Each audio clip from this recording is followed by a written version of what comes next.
जय श्री राम मित्रों, मैं हूं मेघराज। यह एक हिंदी पॉडकास्ट चैनल है। इसके द्वारा मेरा प्रयास है कि सनातन ग्रंथों को, जो कि हमारा इतिहास भी है, सरल भाषा में ज़्यादा से ज़्यादा लोगों तक पहुंचाया जाए। इस कार्य में आपका सहयोग अपेक्षित है। इस कार्य को हम आप नहीं करेंगे तो मित्रों कौन करेगा। इसलिए 5 सेकंड का समय निकाल कर कृपया चैनल को सब्सक्राइब कर लीजिए। इसे आप छोटा कार्य ना समझें। आपके एक सब्सक्राइब से हमें और टीम को बहुत प्रेरणा मिलती है। हम अपना कार्य और मन लगाकर कर पाते हैं। अब आपका ज़्यादा समय ना लेकर हम चलते हैं अपनी दिव्य यात्रा पर। जय श्री राम, जय सनातन। श्री सीताराम चंद्राभ्याम नमः। प्रस्तुत है श्रीमद् वाल्मीकि रामायण बालकांड सर्ग 37। इसमें हम महर्षि विश्वामित्र जी के मुख से गंगा से कार्तिकेय की उत्पत्ति का प्रसंग सुनेंगे। तो आइए मित्रों, शुरू करते हैं 37वां सर्ग। जब महादेव जी तपस्या कर रहे थे, उस समय इंद्र और अग्नि आदि संपूर्ण देवता अपने लिए सेनापति की इच्छा लेकर ब्रह्मा जी के पास आए।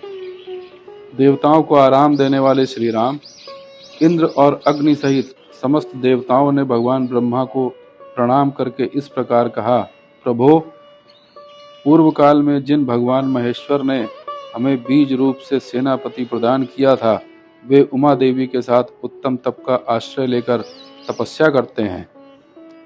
विधि विधान के ज्ञाता पितामह, अब लोक हित के लिए जो कर्तव्य प्राप्त हो उसको पूर्ण कीजिए, क्योंकि आप ही हमारे परम आश्रय हैं।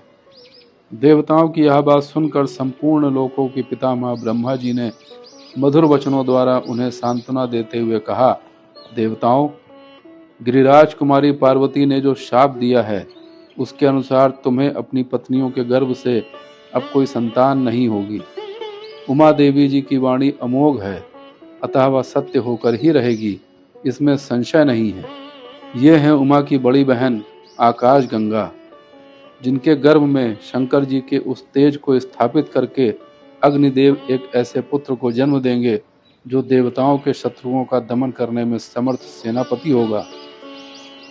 ये गंगा गिरिराज जी की ज्येष्ठ पुत्री है, अतः अपनी छोटी बहन के उस पुत्र को अपने ही पुत्र के समान मानेंगी। उमा को भी यह बहुत प्रिय लगेगा, इसमें संशय नहीं है। रघुनंदन, ब्रह्मा जी का यह वचन सुनकर सब देवता कृतकृत्य हो गए। उन्होंने ब्रह्मा जी को प्रणाम करके उनका पूजन किया। श्री राम विविध धातुओं से अलंकृत उत्तम कैलाश पर्वत पर जाकर उन संपूर्ण देवताओं ने अग्निदेव को पुत्र उत्पन्न करने के कार्य में नियुक्त किया। वे बोले, देव हुताशन, यह देवताओं का कार्य है, इसे सिद्ध कीजिए। भगवान रुद्र के उस महान तेज को अब आप गंगा जी में स्थापित कर दीजिए। तब देवताओं से बहुत अच्छा कहकर अग्निदेव गंगा जी के निकट आए और बोले, देवी, आप इस गर्भ को धारण करें, यह देवताओं का प्रिय कार्य है। अग्निदेव की यह बात सुनकर गंगा देवी ने दिव्य रूप धारण कर लिया। उनकी यह महिमा, यह रूप वैभव देखकर अग्निदेव ने उस रुद्र तेज को उनके सब ओर बिखेर दिया। रघुनंदन, अग्निदेव ने जब गंगा देवी को सब ओर से उस रुद्र तेज द्वारा अभिषिक्त कर दिया, तब गंगा जी के सारे स्रोत उससे परिपूर्ण हो गए। तब गंगा ने समस्त देवताओं के अग्रगामी अग्निदेव से इस प्रकार कहा, देव, आपके द्वारा स्थापित किए गए इस बढ़े हुए तेज को धारण करने में मैं असमर्थ हूँ। इसकी आंच से जल रही हूँ और मेरी चेतना व्यथित हो गई है। तब संपूर्ण देवताओं के भविष्य को भोग लगाने वाले अग्निदेव ने गंगा जी से कहा, देवी, हिमालय पर्वत के पार्श्व भाग में इस गर्भ को स्थापित कर दीजिए। निष्पाप रघुनंदन, अग्नि की यह बात सुनकर महातेजस्विनी गंगा ने उस समय अत्यंत प्रकाशमान गर्भ को अपने स्रोतों से निकालकर यथोचित स्थान में रख दिया। गंगा के गर्भ से जो तेज निकला, वह तपाए हुए जाम्बुनद नामक सुवर्ण के समान कांतिमान दिखाई देने लगा। गंगा सुवर्णमय मेरुगिरी से प्रकट हुई हैं, अतः उनका बालक भी वैसे ही रूप रंग का हुआ। पृथ्वी पर जहाँ वह तेजस्वी गर्भ स्थापित हुआ, वहाँ की भूमि तथा प्रत्येक वस्तु सुवर्णमयी हो गई।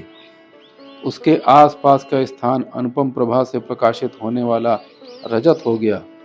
उस तेज की तीक्ष्णता से ही दूरवर्ती भूभाग की वस्तुएं तांबे और लोहे के रूप में परिणित हो गई। उस तेजस्वी गर्भ का जो मल था वही वहां रांगा और सीसा हुआ। इस प्रकार पृथ्वी पर पड़कर वह तेज नाना प्रकार के धातुओं के रूप में वृद्धि को प्राप्त हुआ। पृथ्वी पर उस गर्भ के रखे जाते ही उसके तेज से व्याप्त होकर पूर्वोक्त श्वेत पर्वत और उससे संबंध रखने वाला सारा वन सुवर्णमय होकर जगमगाने लगा। पुरुष सिंह रघुनंदन, तभी से अग्नि के समान प्रकाशित होने वाले सुवर्ण का नाम जात रूप हो गया, क्योंकि उसी समय सुवर्ण का तेजस्वी रूप प्रकट हुआ था। उस गर्भ के संपर्क से वहां का तृण, वृक्ष, लता और गुल्म सब कुछ सोने का हो गया। तदनंतर इंद्र और मरुदगणों सहित संपूर्ण देवताओं ने वहां उत्पन्न हुए कुमार को दूध पिलाने के लिए 6 कृतिकाओं को नियुक्त किया। तब उन कृतिकाओं ने यह हम सबका पुत्र हो ऐसी उत्तम शर्त रखकर इस बालक का निश्चित विश्वास लेकर उस नवजात बालक को अपना दूध प्रदान किया। उस समय सब देवता बोले, यह बालक कार्तिकेय कहलाएगा और तुम लोगों का त्रिभुवन विख्यात पुत्र होगा, इसमें संशय नहीं है। देवताओं का यह अनुकूल वचन सुनकर शिव और पार्वती से स्कंदित तथा गंगा द्वारा गर्भस्राव होने पर प्रकट हुए अग्नि के समान उत्तम प्रभा से प्रकाशित होने वाले उस बालक को कार्तिकाओं ने नहलाया। ककुत्स कुलभूषण श्री राम, अग्नितुल्य तेजस्वी महाबाहु कार्तिकेय गर्भस्राव काल में स्कंदित हुए थे, इसलिए देवताओं ने उन्हें स्कंद कहकर पुकारा। तदनंतर कृतिकाओं के स्तनों में परम उत्तम दूध प्रकट हुआ। उस समय स्कंद ने अपने 6 मुख प्रकट करके उन 6 का एक साथ ही स्तनपान किया। एक ही दिन दूध पीकर उस सुकुमार शरीर वाले शक्तिशाली कुमार ने अपने पराक्रम से दैत्यों की सारी सेनाओं पर विजय प्राप्त की। तत्पश्चात अग्नि आदि सब देवताओं ने मिलकर उन महातेजस्वी स्कंद का देव सेनापति के पद पर अभिषेक किया। श्री राम, यह मैंने तुम्हें गंगा जी के चरित्र को विस्तार पूर्वक बताया है, साथ ही कुमार कार्तिकेय के जन्म का भी प्रसंग सुनाया है, जो श्रोता को धन्य एवं पुण्यात्मा बनाने वाला है। ककुत्स, इस पृथ्वी पर जो मनुष्य कार्तिकेय में भक्तिभाव रखता है वह इस लोक में दीर्घायु तथा पुत्र पौत्रों से संपन्न हो मृत्यु के पश्चात स्कंद के लोक में जाता है।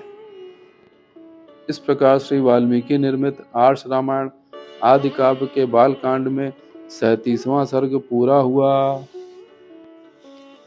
दिव्य यात्रा में हमारा सहयात्री बनने के लिए आप सभी बुद्धिजनों को हृदय से धन्यवाद।